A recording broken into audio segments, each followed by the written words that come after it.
Question में आपको M matrix दे रखा है। इसमें कुछ एंट्रीज आपको पता नहीं है, रियल नंबर्स हैं वो एंट्रीज, और एडजॉइंट ऑफ एम मैट्रिक्स दे रखा और फिर एक करके पूछ रहा है कि कौन से ऑप्शन इसमें सही हैं, जिसमें ए बी इन्वॉल्व है, adjoint of M inverse involve है।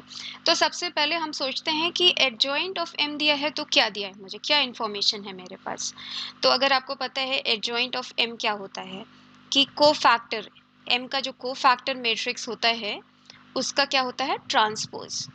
तो अगर आप को फैक्टर मैट्रिक्स लिखना चाहें एम का तो आप क्या करोगे, इसका ट्रांसपोज लिख दोगे। लिखने की ज़रूरत नहीं है, लेकिन हम लोग अभी कन्वीनियंस के लिए लिख लेते हैं। ठीक है, ये आ गया आपका को फैक्टर मैट्रिक्स एम का। तो अब ए का को फैक्टर बताइए, है ना, ए की पोजीशन बताइए, फर्स्ट रो और थर्ड कॉलम। इसका को फैक्टर आप करस्पॉन्डिंगली रो और कॉलम हटाते हो तो ये इसका को फैक्टर b-6, है ना, b-6। और इसका को फैक्टर यहाँ पे कहाँ है, ये सेम एंट्री पोजीशन हमने ट्रांसपोज कर दिया है ना इस मैट्रिक्स का।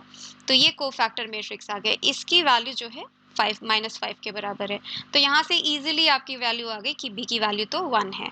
ठीक है, सिमिलरली आप इसका को फैक्टर देखिए, इसकी पोजीशन बताइए आप क्या है, third row and second column. ठीक है, अब आप इसका को फैक्टर क्या है, 0 - a, और को फैक्टर क्या होगा, -(-a), क्योंकि ये पोजीशन क्या है, ऑड है, 3 + 2 = 5।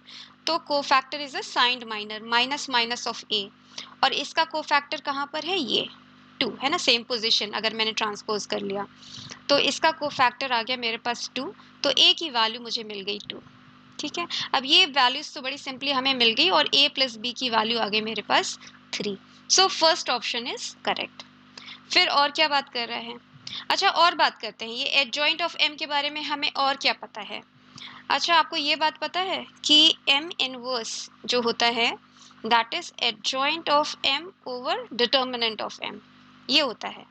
ओके, या फिर यहाँ से आप लिख सकते हो adjoint of m is equal to m inverse into determinant of m। ये प्रॉपर्टी अगर आपको पता है, your question is almost done. तो बी पार्ट देखते हैं, यहाँ पर बोल रहा है adjoint of m whole inverse plus adjoint of m inverse. अच्छा, हम अब क्या करेंगे, क्योंकि हमें केवल ये बात पता है तो हम सब चीज़ यहाँ पे रखने की कोशिश करेंगे। एडजॉइंट ऑफ m हमें पता चल गया कि m inverse of modulus of m या डिटर्मिनेंट ऑफ m है। तो यहाँ पर हम लिख लेते हैं m इनवर्स और यहाँ डिटर्मिनेंट ऑफ m, ये आ गया आपका पूरा inverse, plus adjoint of m inverse क्या है, सेम डेफिनेशन लगाइए, m की जगह आप m इनवर्स लिख दीजिए। Adjoint of m inverse is equal to what, m की जगह आप m इनवर्स लिख रहे हो, चाहो तो आराम से लिख लो m inverse inverse m inverse. ठीक है, अब m इनवर्स का inverse you know is m, और डिटर्मिनेंट ऑफ m इनवर्स क्या होता है, determinant of m into m inverse i होता है, राइट। तो अगर आप डिटर्मिनेंट लेते हो तो determinant of this into determinant of this is 1, और determinant of m inverse is 1 over determinant of m। तो ये आ जाएगा 1 ओवर डिटर्मिनेंट ऑफ m। तो ये यहाँ पे लिख लेते हैं, मेरे पास क्या आया, m over determinant of m। इसको थोड़ा सिंप्लीफाई करते हैं, देखिए अब इनवर्स को अगर हम अंदर ले जाते हैं, ये तो एनीवेज कांस्टेंट है। ओके, मॉड्यूलस ऑफ m का inverse that is 1 over modulus of m या डिटर्मिनेंट ऑफ m, और m इनवर्स का इनवर्स इज अगेन m, है ना। तो इजी आ गया m upon determinant of m, और ये आ गया 2m upon determinant of m। अब देखिए क्या बोल रहे हैं, ये बोल रहे हैं माइनस ऑफ m, ये डिटर्मिनेंट है ना, माइनस ऑफ m हो सकता है अगर आपके पास इसकी वैल्यू अगर -2 आ जाए, ठीक है, तो आपके पास ये सही हो जाएगा, तो निकाल लेते हैं, क्योंकि अब तो आपको a b सब पता चल गया। a की वैल्यू आपके पास आ गई 2 है और b की वैल्यू आ गई आपके पास 1।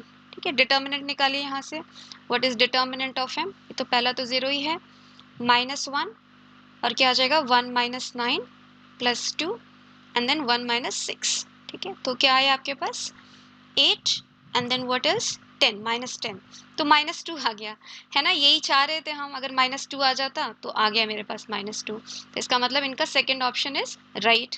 आपके पास क्या आया, this is equal two upon -2, ये आ गया माइनस ऑफ m। चलिए दूसरा ऑप्शन भी सही हो गया।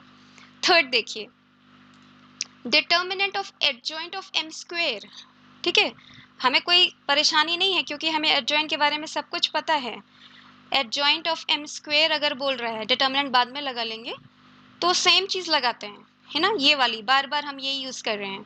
अब m की जगह पे हम क्या रखेंगे, एम स्क्वेयर, तो क्या आएगा मेरे पास, M square inverse, right, and then what is modulus of M square और डिटर्मिनेंट ऑफ एम स्क्वेयर। ठीक है, इसको सिंप्लीफाई कर सकते हैं आप मैट्रिक्स की प्रॉपर्टी से। ये क्या आ जाएगा आपके पास, this is nothing but M inverse whole square, है ना, ये प्रॉपर्टी होती है अगर आपको पता है। और ये क्या है, this is determinant of M whole square, है ना, डिटर्मिनेंट ऑफ एम स्क्वायर को आप ऐसा लिख सकते हो। फिर this is what determinant of M into determinant of M, that is determinant of M square. ये आ गया आपके पास। अब चलते हैं, अब हम क्या करेंगे, डिटर्मिनेंट पूछ रहे हैं ना, हम पूरे का डिटर्मिनेंट ले लेते हैं, determinant of this, determinant of this. ठीक है, अब बताइए क्या आता है आपके पास, आपने डिटर्मिनेंट ले लिया, ये क्या है, अच्छा अभी वे आपने निकाल ली, वैल्यू इज -2 का होल स्क्वायर इज 4। ठीक है, तो ये आ गया 4 इंटू एम इनवर्स का होल स्क्वायर, है ना, मॉड्यूलस ऑफ एम की value, modulus of M is -2 आपने रख दिया। अच्छा 4 को बाहर ले जाओ, कांस्टेंट है ना, आप डिटर्मिनेंट ले रहे हो इस मैट्रिक्स का, और 3x3 मैट्रिक्स है, तो 4 को बाहर ले जाओगे तो आपका क्या हो जाएगा, 4 क्यूब हो जाएगा, है ना, 3x3 मैट्रिक्स है। अब इसका क्या हो जाएगा, what is determinant of this will be nothing but determinant of N inverse into determinant of M inverse, right. और अभी अभी आपने क्या बोला कि this is determinant of M is, यहाँ से determinant of M inverse is 1 upon determinant of M, so आपके पास आ गया 1 upon determinant of M whole square. Again आपके पास क्या आ गया, -2 होल स्क्वायर, दैट इज 4, तो आपके पास आंसर आया क्या, 16। ठीक है, और इन्होंने ऑप्शन शायद 81 दिया है, तो ये रॉन्ग हो गया। ठीक है, लास्ट वाला और देखिए क्या करिएगा आप, m into alpha beta gamma is this, basically solution पूछ रहे हैं। ठीक है, अल्फा बीटा गामा में क्या रिलेशन है, तो आप कुछ भी कर सकते हो, आपको m भी पता है, या फिर आप ऐसा कर सकते हो m इनवर्स से आप मल्टीप्लाई कर दो, तो आपको सीधे सीधे अल्फा बीटा गामा पता चल जाएगा। ठीक है, तो वही कर लेते हैं हम लोग, m इनवर्स से अगर हमने मल्टीप्लाई कर दिया पूरे इक्वेशन को, I get alpha beta gamma is equal to m inverse, लिख लेते हैं m इनवर्स इंटू 1 2 3। और सारी कहानी हम कर रहे हैं कि हमें पता है m इनवर्स क्या होता है, adjoint of a upon adjoint of m upon determinant of m, determinant of m हमने निकाला -2 है, और एडजॉइंट ऑफ m का जो मैट्रिक्स है वो भी हमें पता है। ठीक है, यहाँ पे दिया हुआ है हमें एडजॉइंट ऑफ m मैट्रिक्स।